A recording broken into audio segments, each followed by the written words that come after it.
Bonsoir à tous, soyez les bienvenus sur Maritima TV. Prenez place pour le journal. Nous sommes le jeudi 18 juillet et on démarre avec un sujet pompiers, plages, sauveteurs, nageurs. Tout ça réuni avec cette chaleur. Nombreux sont les touristes comme les habitants du territoire à prendre des bains de mer sur notre beau littoral. Pour leur sécurité, les nageurs sauveteurs des pompiers du 13 sont présents sur 26 plages de 15 communes des Bouches-du-Rhône, allant des Sainte-Marie-de-la-Mer en Camargue jusqu'à Cassis. Ils sont prêts à intervenir en cas de noyade, comme à Martigues, à la plage du Verdon, où une démonstration de leur savoir-faire vient d'être réalisée avec la complicité de quelques jeunes baigneurs et baigneuses. La plage du Verdon, écrasée de soleil, est déjà très fréquentée ce matin. Au loin dans l'eau, des bras s'agitent. Depuis leur chaise haute de surveillance, 2 sauveteurs des pompiers 13 se lancent tout de suite au secours de l'enfant qui se noie. Une simulation organisée pour montrer les différentes techniques de sauvetage. Une première opération qui consistait au sauvetage d'une victime dans la zone de baignade, donc à une faible distance du poste de secours, où là, le nageur est le plus rapide pour intervenir et ramener dans de bonnes conditions la victime. Une seconde manœuvre qui s'est déroulée un peu plus loin, donc pour quelqu'un qui serait allé nager entre la zone de baignade et la bouée des 300 mètres, où là le moyen le plus rapide pour intervenir est la planche de sauvetage et surtout pour pouvoir amener la victime dans de bonnes conditions. Et enfin l'intervention au moyen d'une embarcation avec 3 sauveteurs à son bord, qui nous permet d'aller récupérer les petits pneumatiques dans lesquels les enfants prennent régulièrement du bon temps, du loisir, et qui se font généralement happer par le vent et pousser au large une fois qu'ils sont sortis de l'abri des côtes. Un savoir-faire qui a impressionné Audrey, 9 ans. Ils sauvent des personnes. T'es rassurée de les voir sur la plage, toi? Oui. Comme sa grande sœur, Noéa, 16 ans. Ils sont venus, ils m'ont ramené ici. Ils m'ont mis une couverture pour me réchauffer, un truc pour la tension au doigt et un genre de bracelet au bras pour prendre une autre tension aussi. C'est rassurant de voir les pompiers travailler sur la plage? Oui, beaucoup. Je trouve qu'ils font bien leur travail aussi. Et Nelly, 11 ans. Je suis allée un peu trop loin, même trop loin. Et du coup, j'étais trop fatiguée pour revenir. Et du coup, après, les sauveteurs, ils sont venus me sauver. Au moins, on est sûr qu'ils pourront nous sauver, comme ils l'ont fait là pour montrer. De quoi rendre fier Richard Maillet, le président du SDIS 13. Vous avez vu comment interviennent nos sauveteurs, notre maître nageur sauveteur. On a aussi 44 sauveteurs qui sont héliportés, qui sont des plongeurs, qui peuvent être héliportés. Donc vous voyez qu'on est prêt dans les Bouches-du-Rhône, comme partout en France, quand on a des soucis de bord de mer et de côte. Cet été, 350 sauveteurs pompiers vacataires formés assurent la surveillance des plages de notre département. Alors que notre département vient de passer en vigilance jaune canicule, la ville de Marseille met en place 2 parcours fraîcheur avec l'Office de tourisme. L'idée, c'est de proposer des points de fraîcheur aux visiteurs et aux Marseillais. Et le projet comprend aussi un nouveau concept, Gourde Friendly, qui vous permet de remplir votre gourde gratuitement dans certains commerces. Le détail avec Sylvie Allemand, elle est co-directrice de l'Office de tourisme à Marseille. Elle répond aux questions de Bérénice Vazac. Nous, on voudrait éradiquer les bouteilles en plastique et que chacun ait sa gourde. Et pour cela, on a contracté un concept qui s'appelle Gourde Friendly et qui propose aux gens de s'arrêter chez des partenaires pour remplir gratuitement leur gourde d'eau. Et comment les commerçants sont choisis du coup? Alors les commerçants, ils sont, démarchés par du personnel de l'Office du tourisme. Là, cet été, ça a été Claire, qui est notre stagiaire, qui a profité justement de la mise en place des 2 parcours fraîcheur, un du Mucem à Longchamp et de l'autre du Vieux-Port jusqu'à la Marina Olympique, pour aller démarcher des commerçants, des bars, tous les lieux où on pourrait trouver de l'eau gratuitement. Et vous retrouverez d'ailleurs tous les établissements répertoriés Gourde Friendly sur le site de la ville de Marseille. Cet été, si vous avez besoin d'un médecin, suivez le bon chemin. Voilà le titre de la campagne de sensibilisation du public lancée par l'ARS, l'Agence régionale de santé, qui tente de désengorger les services d'urgence encore plus pris d'assaut durant l'été que durant l'année. Les précisions d'Hervé Rico. Période de congé, afflux important de touristes chez nous, qui plus est avec les JO. Cet été, nos services d'urgence s'attendent à encore plus d'activités, avec une forte tension sur les effectifs médicaux et soignants. C'est pourquoi se rendre aux urgences pour une consultation de médecine générale non urgente peut impacter la qualité de prise en charge des patients qui en ont le plus besoin. L'ARS PACA vient de lancer une campagne de communication avec le soutien des professionnels de santé de ville et de l'hôpital. Les messages sont simples. Cet été, si j'ai besoin d'un médecin, je contacte en premier lieu mon médecin traitant. Si je n'en ai pas ou qu'il n'est pas disponible, je consulte la carte des lieux de soins sur le site santé.fr. Les urgences doivent être réservées aux cas les plus graves. En cas d'urgence, il faut toujours contacter le 15 avant de se déplacer. L'Agence régionale de santé a mis en place plusieurs actions concrètes pour accompagner les professionnels de ville et hospitaliers et anticiper les risques liés à la saison touristique, comme la mobilisation des médecins de ville dans les maisons médicales de garde, souvent positionnées à proximité d'un hôpital ou d'un service d'urgence. Dans le reste de l'actualité, ce dramatique incendie à Nice dans un immeuble d'habitation du quartier des Moulins la nuit dernière qui a fait 7 morts, un bilan particulièrement lourd. Parmi les victimes, il y a 3 enfants et un adolescent. Une enquête a été ouverte pour des faits d'incendie volontaire ayant entraîné la mort, la piste criminelle étant privilégiée. Emmanuel Macron a fait part aujourd'hui de son émotion après cet incendie meurtrier. Un appel à témoins lancé après qu'une personne ait été percutée sur l'autoroute A50. Alors, rappel des faits, ça s'est produit dans la nuit de samedi à dimanche aux alentours des 3h45 du matin. Une jeune femme d'environ 25-30 ans a été percutée au niveau de la bretelle La Pomme. Son pronostic vital était alors engagé suite à cet événement. Un appel à témoins a été lancé par la police. Il faut contacter le groupe d'appui judiciaire de la CRS Autoroute Provence au numéro qui s'affiche sur votre écran.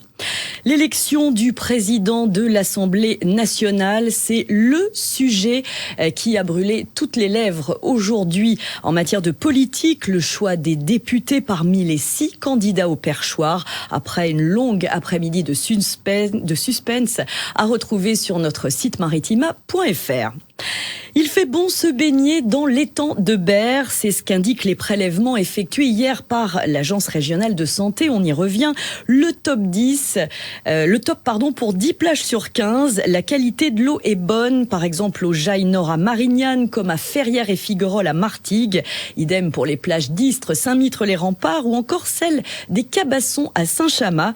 Léger bémol en revanche pour les plages de Vitrolles, celles de Robinson à Rognac, du Jaille Sud à Châteauneuf et de Champigny à Berre qui affichent une qualité moyenne. Pour vous informer en temps réel sur les eaux de baignade et leur qualité, n'hésitez pas à suivre les résultats sur le site étangdeberre.org.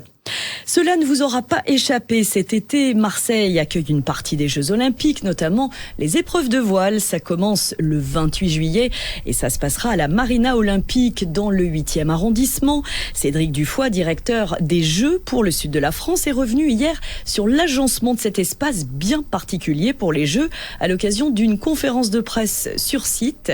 Il répond à Bérénice Vazac.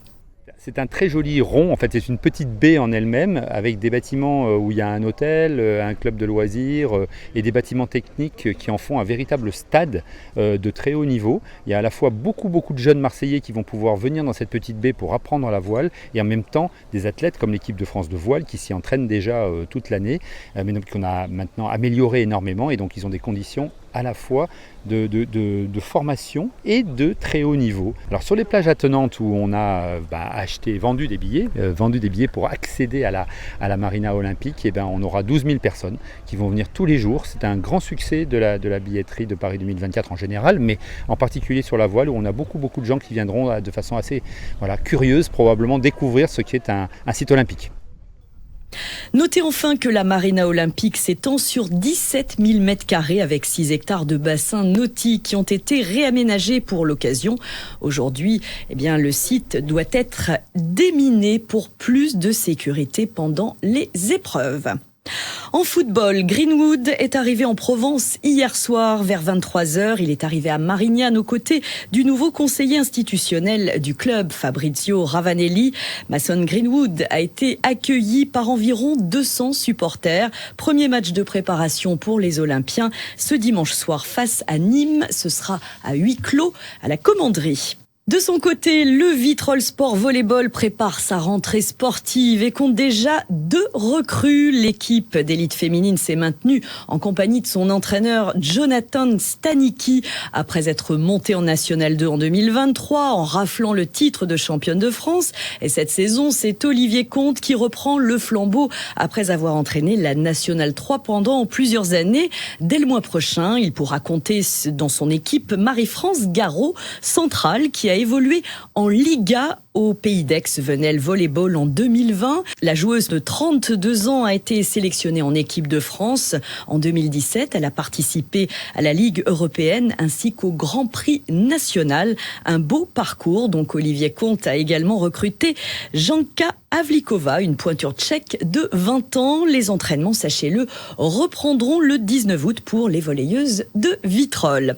Et si vos enfants lâchaient le football pour découvrir l'escalade, le tir à l'arc ou encore le hockey, c'est l'objectif du programme Tremplin Sport organisé par la ville de Marseille. Reportage d'Ethan Bocage au stade de Frévalon. Plus d'une centaine d'enfants ont pu s'initier à de nouveaux sports grâce au dispositif Tremplin Sport mis en place par la ville de Marseille. Cette structure itinérante permet aux jeunes de s'initier à des sports peu communs comme le tir à l'arc, l'escalade ou le hockey. Aurélien Soja, coordinateur des activités pour la FSGT. On essaie de proposer différentes activités, des activités un peu innovantes et qui ne sont pas forcément habituelles pour les jeunes qu'on touche, des activités qui ne se trouvent pas forcément dans toutes les associations sportives qui sont dans les différents environnements qu'on touche à travers le Tremplin Sport. 5 centres aérés et centres sociaux sont venus découvrir les activités proposées au cœur de Frévalon. Une décharge de travail pour Mood, directeur adjoint du centre social La Moraine. C'est toujours mieux d'accompagner que d'organiser l'activité en général. Si on accompagne, on va juste être là pour encadrer nos enfants, etc. Parce que nous, on les connaît. Ça va être plus facile pour le moniteur de les animer à ce moment-là. Mais c'est sûr que c'est beaucoup plus facile si on se décharge. Une chose est sûre, les activités sont validées par les jeunes. Mais au début, j'arrivais pas parce que j'avais eu peur de tomber. Mais quand là, ça arrive. Maintenant, j'arrive. Une dizaine de journées Tremplin Sport auront encore lieu d'ici la fin du mois. Les informations sont disponibles sur le site de la ville de Marseille. Après les petits sportifs, les grands sportifs à l'honneur, je vous le rappelle, au jeudi étoilé à Istres, coup d'envoi ce soir de la nouvelle saison de cet événement sur les rives de l'étang de l'Olivier pour cette année olympique. Le feu d'artifice fait corps avec les étoiles du sport de 1970 à 2020, 60 ans d'exploits sportifs. Voilà donc le thème choisi pour cette nouvelle édition des jeudis étoilés. JO oblige, vous l'aurez compris, ce soir premier tableau dans le ciel istréen qui rendra hommage aux sportifs des années 70, de Nadia Comaneci au Roi Pelé. Suivront sur les 5 prochaines soirées les grands noms qui ont brillé par leur performance sur les décennies suivantes, comme Carl Lewis, Diego Maradona, Michael Jordan, Zinedine Zidane ou encore Laure Manodou, Kylian Mbappé et Serena Williams pour nous conduire jusqu'à Paris 2024 sur les starting blocks, comme on dit, ce soir pour la première édition 2024. Rendez-vous à 19h. Il y a aussi marché des créateurs, jeux pour enfants, ambiance musicale, DJ et restauration. Feu d'artifice prévu à 22h30. C'est le moment de s'inscrire pour le grand concours de chant à Carry, de retour pour la 10e édition déjà. L'événement est organisé en partenariat avec Maritima. Il aura lieu le 17 août au Théâtre de Verdure à Carry. Donc une occasion en or de montrer ses talents si vous êtes chanteur ou chanteuse en herbe. Au directeur de casting The Voice, Bruno Berberes, je vous propose d'écouter Jérémy Battaglia de la ville de Carry au micro de Jeff. Chaque année, en fait, nous avons des chanteurs qui arrivent à s'immiscer dans le concours de The Voice après le concours de chant de Carré-Lerouet. Jérémy, est-ce que vous pouvez nous dire, pour vous, qu'est-ce qu'une jolie voix? Qu'est-ce qui vous séduit dans une voix? Une voix grave, une voix aiguë? Une jolie voix, déjà c'est une voix avec une empreinte vocale, c'est-à-dire que dès la première note on la reconnaît de suite. C'est une voix avec de la puissance, de la maîtrise et qui souvent transmet une émotion. Voilà comment on pourrait décrire une jolie voix. Vous avez donc jusqu'au 29 juillet pour vous inscrire au concours à l'adresse suivante et puis toutes les indications, les précisions pour postuler à retrouver sur notre site maritima.fr. À Martigues, le Summer Festival arrive à grands pas. C'est le duo Djadja et Dinaz qui va ouvrir le bal lundi soir pour cette 6e édition sur le parvis de la halle de Martigues. La billetterie est ouverte sur place et c'est valable pour tous les soirs jusqu'au 25 juillet. Donc profitez bien de cette ouverture lundi, en tout cas entre scène urbaine et rap. C'est la fin de ce journal. Merci de l'avoir suivi. Reste à vous souhaiter évidemment une très très belle soirée sur Maritima TV. Tout de suite, les prévisions météo. La chaleur monte et c'est pas terminé, croyez-moi. Ne manquez pas juste après. On a testé pour vous tout tendance. À demain.